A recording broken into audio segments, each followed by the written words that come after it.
আসসালামু আলাইকুম, কেমন আছেন সবাই? যে যেখানে আছেন আশা করি আল্লাহর রহমতে ভালো আছেন, সুস্থ আছেন, নিরাপদ আছেন। তো একটি সুখবর দেই। আর যেহেতু সুখবরটা আগেই হইছে, অলরেডি তেলের দাম কমানো হইছে, যেটা হচ্ছে ৳১২৫ পার লিটার। এটা হচ্ছে অকটেন। আর পেট্রোলের দামও তো কমছে। তো যারা অকটেন ব্যবহার করেন পার লিটারে ৳৬ কমছে। এটা আমাদের কাছে বর্তমান অনুযায়ী অনেক কিছু। তবে আস্তে, আস্তে আরও কমানো হইব। আমিও ঠিক পাম্পের কাছাকাছি চলে আসলাম। যেহেতু দাম-টাম কমছে, তো কম টাকায় একটু তেল নেই। কারণ যদি আ প্রতি লিটারে ৳৬ কমে তাহলে অনেক কিছু। আমাদের জন্য অনেক কিছু। এটা আরকি বিষয়। তেল-টেল নিতাছি। আর দেখা যাক সামনে আরো কতটুকু কমানো সম্ভব হয়। তবে এই জিনিসটা কিন্তু আ অনেকটা আমাদের জন্য একটা ভালোর দিক। একটা উন্নয়নের দিক হচ্ছে। আরো কিছু দেশ আগায় যাচ্ছে। প্রত্যেকটা জিনিসেই দাম একটা সিস্টেম অনুযায়ী চলে আসতেছে। আর যে সরকার ছিল ব্যাকডেটের জালিম, এক কথায় বলা যায় জালিম। ওদের জন্য মানুষ অতিষ্ঠ হইয়া মানে একটা পাগলের মতো হয়ে গেছিল। এরকম অবস্থা হয়েছিল যার তারা মারতো, হুমকি-দামকি সবকিছু ছিল। তো যাই হোক, এখন বর্তমানে দেশের অবস্থা অনুযায়ী আমরাও তেলের দামটা কম পাইলাম। একটা মিলের মধ্যে চলে আসছে, যেটা ছিল ৳১৩১ পার লিটার। এখন চলে আসছে হচ্ছে ৳১25। তো বুঝছেনই তো, ৳৬ কমছে। তো আমার মনে হয় সামনে আরো কমার সম্ভাবনা আছে, বা হয়তো একটু বাড়তে পারে, কমতে পারে। এর রেঞ্জের ভিত্তিতে থাকার সম্ভাবনা আছে। তবে তার পাশাপাশি যদি আরেকটা জিনিস করা হয়, ৳১০০ লিটারের মধ্যে যদি নেওয়া যায়, আমাদের জন্য খুবই, খুবই বাইকারদের জন্য উপকারী হবে। কারণ এই অকটেনের দামটা সবচেয়ে বেশি বাড়ানো হইছে। সবচেয়ে বেশি আর সবচেয়ে কম কমানো হইছে। আমি এখন বলি না, তবে আস্তে, আস্তে হোক। দেশের পরিস্থিতি আরো ভালোর দিকে আসুক, আরো উন্নয়নের দিকে আসুক। দেখা যাক কি হয়।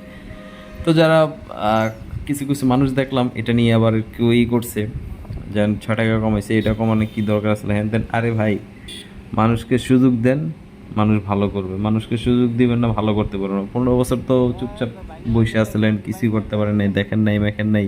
তখন কই ছিল? আন্দোলন হইছে। ফেসবুকে আন্দোলন হইছে, যেভাবে হোক হইছে, কিন্তু তারা তো এটা কোনো কানে নেয় নাই। এখন যেই পরিস্থিতি অনুযায়ী আমরা যদি একটা কিছু বলি, সেটা দেখার মতো লোক আছে, বোঝার মতো লোক আছে, শোনার মতো লোক আছে। এটা কিন্তু একটা সুন্দর একটা দিক।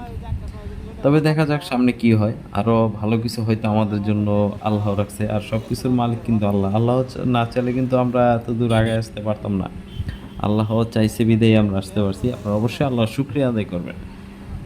তাও কথা বলতে, বলতে অনেকটা দূর চলে আসলাম। আর একটু ভালোই লাগতেছে, যেহেতু তেলের দামটা কমানোর কারণে আমরা একটু তেল একটু বেশি পাইতেছি।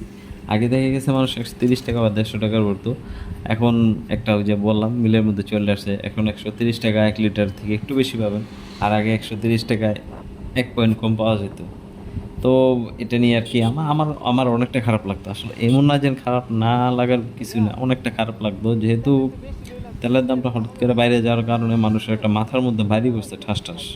কই ছিল ৳৮৯ লিটার, সেই তেল নিয়ে আসছিল ১৪০, না জানি ১৩৫।